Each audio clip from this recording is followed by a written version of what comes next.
Arratsaldeko 3:14 pronostikoak hautsiz 22-6 irabazi zieten atzo Peio Etxeberriak eta Iztuetak Altuna eta Imazi Bianan jokatutako Masters nagusiko lehen jardunaldiko lehen norgehiagokan. Gogoratu dezagun, batetik Peio Etxeberriak Javi Zabalaren ordez jokatu zuela atzo.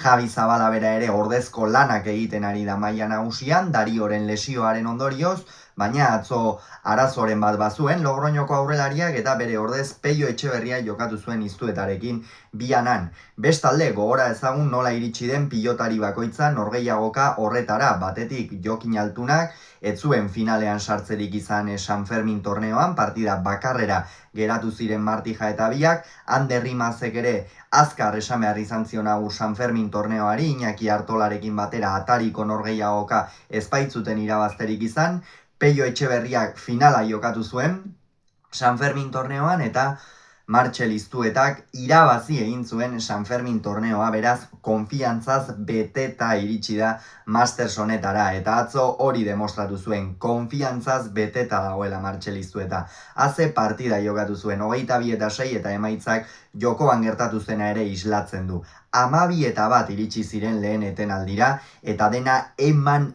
eta eman. Martxel Iztuetak azken bi urteetan egin duen gorakada nabarmena izan da, baina une honetan nola dagoen ikeragarria da, zeran ere Jakarekin ere txapelketa bikaina egin zuen binaka, San Fermin torneoan zer esan Lasorekin egin duen txapelketaz, eta atzo ere Bianan hasiera bikaina eman zion Mastersari Tolosako aurrelariak. Partida handia jokatu zuen, bere etzako ere bere ezaugarrientzat ere pilotaleku egokia zen Bianakoa, eta hasieratik erakutsi zuen apartekoa. Apur bat bere mailatik bera ikusi genuena, eta noski Martxel Iztuetaren emanak eraginda ere, Ander Rimaz izan zen. Askotan erreboteari itxatxita aritu behar izan zuen Oiartzungo atzelariak, konfiantza gabe ikusi genuen, pilota ezin arrotuz ezin kenduz atzetik, eta gainera zenbaitetan normalean galtzen ez dituen pilotak galtzen. Hori noski Martxel Iztuetaren ahalaren eragina ere izan zen, hau da.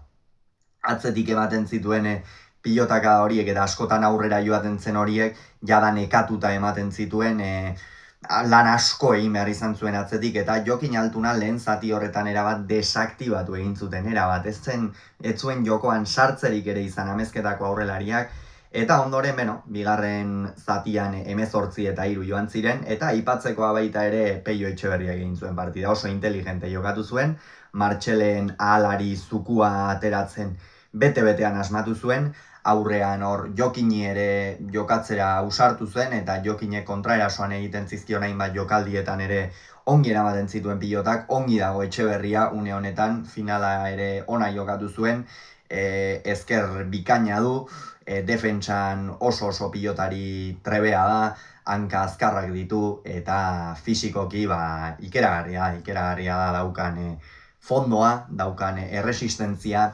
eta hori atzo ere erakutsi zuen, ez da, kantxan 18-3 eta azkenerako 22-6, lehendabiziko puntua, Zabala Iztu eta bikote titularrarentzat, eta Altuna eta Imazen inguruan zer esan, hobetu beharra daukate, hori nabarmena da, baina bikote honi beste askotan ere, jada 3. aldia da elkarrekin Mastersean jokatzen dutena, beste askotan ere gertatu izan zaie alakorik, hau da gaizki hasi eta ondoren buelta eman, eta Altuna 3. eta Imazen esperientziako eta kalitateko pilotariek izango dituzte, une hobeak, partida hobeak, oraindik ere beste 5 partida geratzen zaizkie, beraz 5 horietatik, 5 horietan emaitza ahalik eta onenak lortzen saiatu behar dira, sailkatu nahi badute behintzat.